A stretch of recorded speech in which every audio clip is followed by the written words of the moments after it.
personally. I've been away for about a month because of the birth of my child, of course, and that's okay. That's things that dads have to do.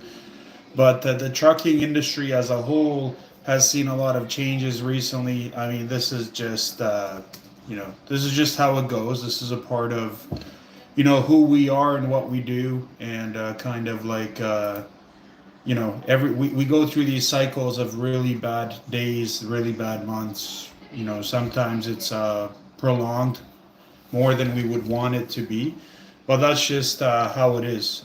In terms of some news in the industry, you guys probably heard of the 1,300 layoffs hit by, that hit logistics companies.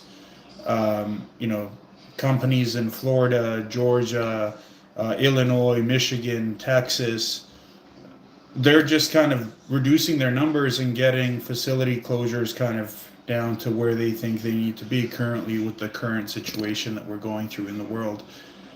So Universal Logistics, for example, the Michigan-based company is permanently closing 2 subsidiaries, and Logistics Insights Corp is one of them, and the other one is Universal Dedicated of Detroit. And that results in 677 layoffs of employees that work there, and this does include truck drivers, warehouse workers, and office staff as well.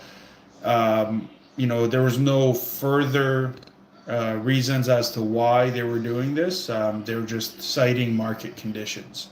Also, Swissport Cargo Services, they're a global cargo handler, and they're laying off a total of 613 workers at cargo handling operations in Atlanta and Newark, and it's due to losing contracts with the e-commerce giant Amazon. Another one is Kroger. You guys probably know of Kroger. So the grocery store chain in the USA is closing delivery hubs in San Antonio, Austin, Miami, and they're eliminating about 230 jobs there, mostly delivery drivers. The closure stem from an underperformance of Kroger's e-commerce grocery store delivery service, or grocery delivery service.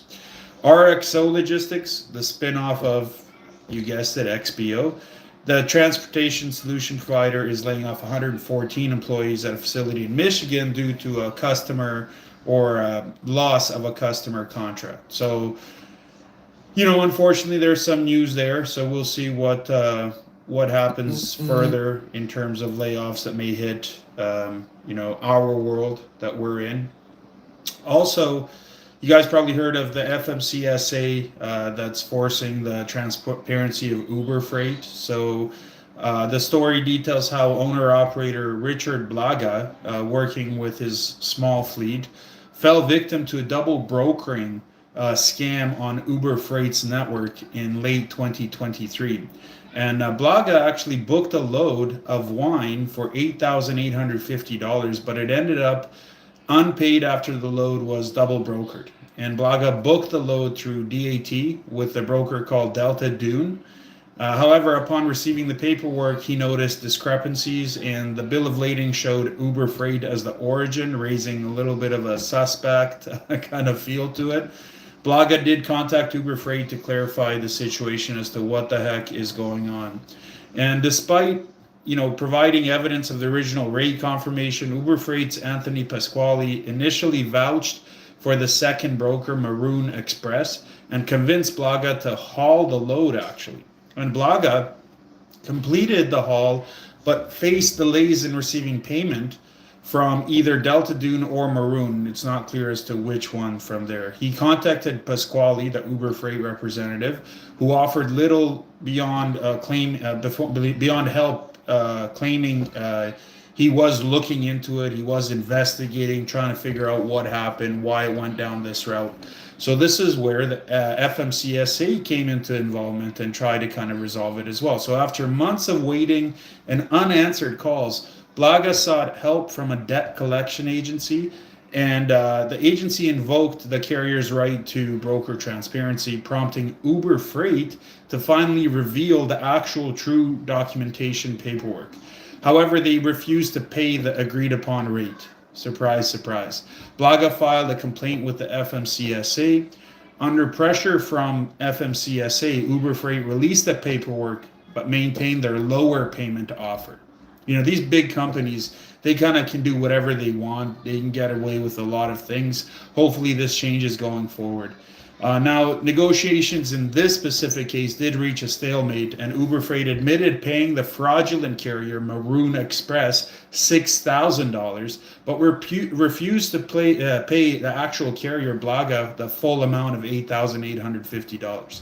Eventually, Uber Freight offered the full amount, but Blaga now seeks additional compensation for interest, delays, and collection fees as well. The FMCSA's intervention in the case raises questions about their future involvement in similar situations. The agency is taking steps to combat fraud, but has delayed broker transparency rulemaking until a further date, respectively. So we'll see how that kind of goes about, because that's the double brokering stuff is crazy what's happening in the industry. Hopefully we can get that under control, because it's getting a little bit ridiculous out there, with people, struggling. It's hard enough to book a load. Imagine right off the bat, as soon as you get onto a load board, or you're looking through your emails of loads coming in, available loads coming into your inbox, and right off the bat, you're battling fraud. Right off the bat, like you didn't even take the load, you're just inquiring about the load, and right away you're trying to weigh options as to whether or not this is even legitimate. It's sad that this is happening to carriers, drivers. I mean, people just trying to feed their families, man, and they're going through this kind of stuff. So it's crazy, man. I mean, I really hope we can get out of this situation, but right now the industry is going through a downturn. There's volumes are down. Sure, there's some spots of activity, and then there's a lot of spots where things are just a lot down. And speaking to drivers, if not every single day for me, every other day as well, in my position of what I do, it's rough. I mean, they're just trying to make it by. The ones that are doing a good job are the specialized ones that are doing some kind of specialized type of freight. One driver comes to mind right away is a heated van driver that's doing a lot of heated van work at the moment.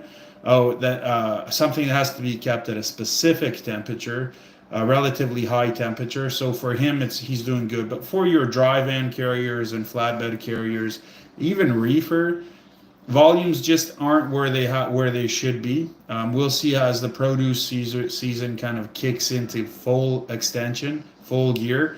We'll see what goes on there, but that's what's kind of happening right now. In terms of situations with drivers. Now, I also I mention that there was a study that came out. It was Georgia law firm that talked about. They actually specialize in auto accidents. And they released a study on the riskiest and safest also states for drivers in the USA, based on data that was collected in 2022 and 2023. So recent, of course. Now, surprisingly, believe it or not, this is crazy, but Wyoming, with a small population of 584,100 people,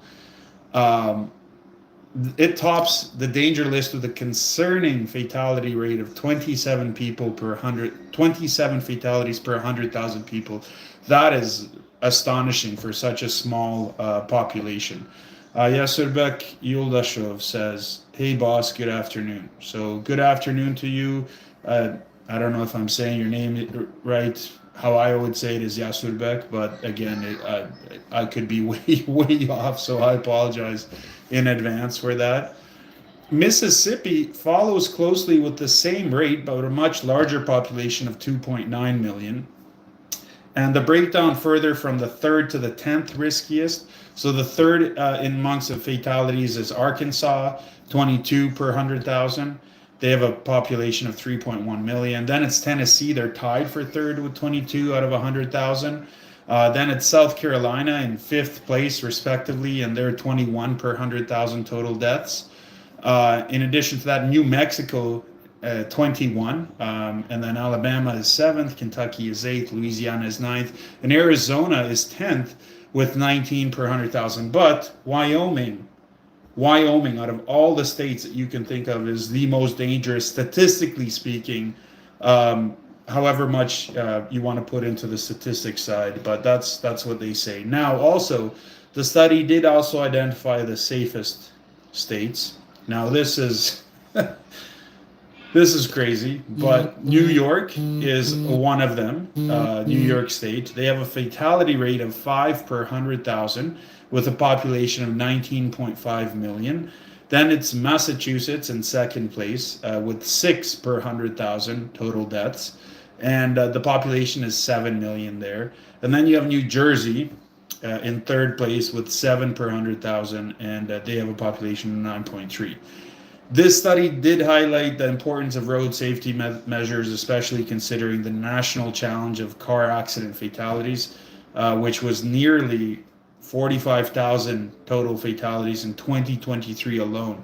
But I'm still surprised that Wyoming is up there as the number one there, just based off of how widespread that state is, and how little population. To have that high of a number above every other state is per 100,000 is crazy, if you ask me. Some other news. You guys probably heard of container shipments from China to Mexico that skyrocketed as well. There's a boom in Chinese goods heading to Mexico, and shipments skyrocketed in January with nearly 60% increase compared to the same month last year. And this makes it potentially the fastest growing trade lane in the world right now. Analysts believe that China might be using Mexico as a backdoor to get around tariffs on goods, surprise, surprise, entering the U.S. of A. Since Mexico and the U.S. share a land border, some of these Chinese products could be shipped to Mexico and then trucked across the border as well.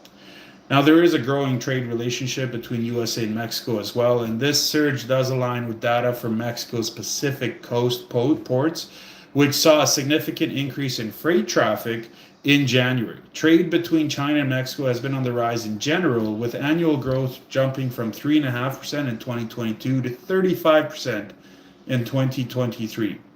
Mexico's strong trade relationships with the USA also played a role in this as well. And in 2023, Mexico became the US's number one importer partner, surpassing China. Although, I mean, most of the stuff, even if it's coming in, like they say, it's probably going to Mexico and then coming through the back door, so to speak, through Mexico and then up into the USA, just to kind of get around these tariffs that have been imposed as well. Also, the spot rates. Since April 2023, shipping costs from China and Mexico have been a strange case. Zaneta's data shows that spot rates, which are more flexible and reflect current market conditions, have consistently been higher than long-term contract rates. And this is in contrast to the route to the US West Coast, where spot and contract rates have been seesawing, each taking turns being more expensive. This trend changed dramatically at the beginning of 2024 did happen. Following the Red Sea crisis, of course, spot rates from China and Mexico skyrocketed by 175% in just 2 months because of what happened halfway across the world, right? And this is just how it is always. I mean, it's always seems to be this way. I mean, you saw it during the, I won't mention the name of, cough, cough, but during the cough stuff that we went through in 2020, someone sneezed halfway across the world and the whole country was shut down. So we're a lot closer and more closely intertwined as one may even think in that respect. Now, this may come as good news or surprise or great news for people that don't like freight brokers. For whatever reason, they think every freight broker is bad. This isn't the case. My opinion, being a freight broker, there's good and bad. There's good and bad carriers. There's good and bad shippers. There's good and bad customs brokers. There's good and bad border patrol officers. There's good and bad everything, right? So the freight brokerage industry did experience a 9.2% year-over-year decline in February of 2024, The current number of freight brokerages with active MC numbers stands at 27,864, a decrease from 28,055 recorded a month earlier. Despite the decline, the industry still boasts 15% more freight brokerages compared to the peak of the pandemic in February of 2021. Interestingly, when compared to February of 2019, during the early stages of the previous freight recession, the industry has seen a remarkable 38% increase in the number of freight brokerages. This growth highlights the dynamic nature of the industry and its ability to adapt and evolve over time. So, even though there's a steep decline right now happening, compared to last February and this just February that just passed this year, a 9.2% dip, there's still a lot of freight brokerages out there. I truly think that in North America, based off of the population, we need this number down to be around 18,000. Okay, just like the carriers, we need the carrier number of carriers available for hire to be down, or authorities to hire, so trucks that I can put freight onto. That number needs to get down to about 220,000 for us to see normal rates, for us to see rates where truckers can actually make a good living, and as a whole, wider scale. I'm not talking about specialized guys that can make money even in the darkest of times. I'm saying like everybody, dry vans, reefers, flatbeds, spread across, straight trucks, even cargo vans, sprinter vans. For them to make money on the daily basis, we need to have the carrier authority number down to 220,000. We're still way too high. It's not decreasing. Actually, a couple months ago, we even saw another increase in the number of carriers entering the market. So statistically, it makes no sense, but we'll see where it goes from there. So again, that'll be my update for today. Thank you for watching, everybody. Respect.